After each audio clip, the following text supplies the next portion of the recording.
ಕರ್ನಾಟಕ ರಾಜ್ಯ ಸಂಯುಕ್ತ ಆಶಾ ಕಾರ್ಯಕರ್ತೆಯರ ಸಂಘ ಎಐಯುಟಿಯುಸಿ ವತಿಯಿಂದ ಇದೇ ತಿಂಗಳು 10ನೇ ತಾರೀಕು ರಾಜ್ಯ ಮಟ್ಟದ ಆಶಾ ಕಾರ್ಯಕರ್ತೆಯರ ಬೃಹತ್ ಮಟ್ಟದ ಬೆಳಗಾವಿ ಚಲೋ ಹೋರಾಟನ ಹಮ್ಮಿಕೊಂಡಿದ್ದೀವಿ.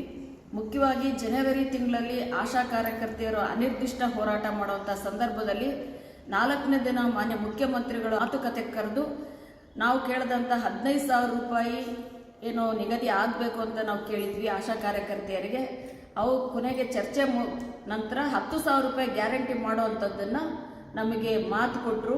ಸೊ ಕೂಡಲೇ ಏಪ್ರಿಲಿಂದ ಜಾರಿ ಮಾಡ್ತೀವಿ ಅಂತ ಹೇಳಿದರು. ಇಲ್ಲಿವರೆಗೂ ಜಾರಿ ಆಗಿಲ್ಲ. ಹಾಗೆಯೇ ಮತ್ತೊಂದು 1,000 ರೂಪಾಯಿ ಹೆಚ್ಚಳನ ಬಜೆಟಲ್ಲಿ ಮಾಡ್ತೀವಿ ಅಂತಲೂ ಹೇಳಿದರು. ಅದು ಹೆಚ್ಚಳ ಆಗಿಲ್ಲ. ಹಾಗೆಯೇ 1,500 ರೂಪಾಯಿ ಈಗಾಗಲೇ ಕೇಂದ್ರ ಸರ್ಕಾರದಿಂದ ಹೆಚ್ಚಳ ಆಗಿದೆ. ಮಾನ್ಯ ಆರೋಗ್ಯ ಸಚಿವರಾದಂಥ ದಿನೇಶ್ ಗುಂಡೂರಾವ್ ಅವರು ಅಕ್ಟೋಬರ್ ತಿಂಗಳಿಂದನೇ ನಾವು ಇದನ್ನು ಜಾರಿ ಮಾಡ್ತೀವಿ ಅಂತ ಹೇಳಿದರು. ಅದನ್ನು ಕೂಡ ಇಲ್ಲಿವರೆಗೂ ಜಾರಿ ಮಾಡಿಲ್ಲ. ಈ ರೀತಿ ಹಲವಾರು ಈಡೇರಿಸ್ತೀವಿ ಅಂತ ಹೇಳಿರೋಂಥದ್ದು ಈಡೇರಿಸಿಲ್ಲ. ಇದನ್ನು ಉಗ್ರವಾಗಿ ಸಂಘಟನೆಯಿಂದ ನಾವು ಖಂಡಿಸ್ತೀವಿ. ಅಷ್ಟೇ ಅಲ್ಲ, ಈ ಕೂಡಲೇ ಈ ಮುಂದಿನ ಬಜೆಟಲ್ಲಿ 1,000 ರೂಪಾಯಿ ಹೆಚ್ಚಳ ಹಾಗೆಯೇ ಮತ್ತೊಂದು 1,000 ಈ ವರ್ಷ ಹೆಚ್ಚಳ ಮಾಡಬೇಕಾಗಿರುವಂಥದ್ದನ್ನು ಮಾಡೋದ್ರ ಜೊತೆಗೆ 10,000 ಗ್ಯಾರಂಟಿನ ಜಾರಿ ಮಾಡಬೇಕಂತಂದೇಳಿ ಈ ಒಂದು ಹೋರಾಟ ಬೆಳಗಾವಿಯಲ್ಲಿ ದಿನಾಂಕ ಡಿಸೆಂಬರ್ 10ರಂದು ನಡೀತಾ ಇದೆ.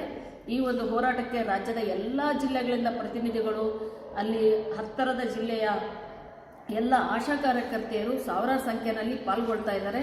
ನಾವು ಈ ಮೂಲಕ ಸರ್ಕಾರಕ್ಕೆ ಹೇಳ್ತಾ ಇರುವಂಥದ್ದು, ಮಾನ್ಯ ಮುಖ್ಯಮಂತ್ರಿಗಳೇ, ನೀವು ನುಡಿದಂತೆ ನಡೆಯುವಂಥವ್ರು ಅಂತಂದು ಈಗಾಗಲೇ ಹೆಸರುವಾಸಿ ಆಗಿದ್ದೀರಾ. ಆದರೆ ನಮ್ಮ ವಿಷಯದಲ್ಲಿ ಅದನ್ನು ಮರ್ತಿದ್ದೀರಾ. ಈಗಾಗಲೇ ಹೇಳಿರುವಂಥದ್ದನ್ನು ಜಾರಿ ಮಾಡಿ ಆಶಾಗಳಿಗೆ ಕೊಟ್ಟಂಥ ಭರವಸೆನ ಈಡೇರಿಸಬೇಕಂತೇಳಿ ನಾವು ಈ ಹೋರಾಟನ ಮಾಡ್ತಾ ಇದ್ದೀವಿ. ಸರ್ಕಾರಕ್ಕೆ ನಾವು ಈ ಮೂಲಕ ಆಗ್ರಹ ಮಾಡ್ತಾ ಇದ್ದೀವಿ. ಜೊತೆಗೆ ಇದು ಮಾತು ಈ ಪ್ರಕಾರ ನಡೆದೇ ಇದ್ದರೆ ಮುಂದಿನ ಉಗ್ರ ಹೋರಾಟಕ್ಕೂ ಕೂಡ ನಾವು ಮುಂದಾಗ್ತೀವಿ ಅಂತೇಳಿ ಈ ಮೂಲಕ ನಾನು ತಿಳಿಸೋದಕ್ಕೆ ಇಷ್ಟಪಡ್ತಾ ಇದ್ದೀನಿ.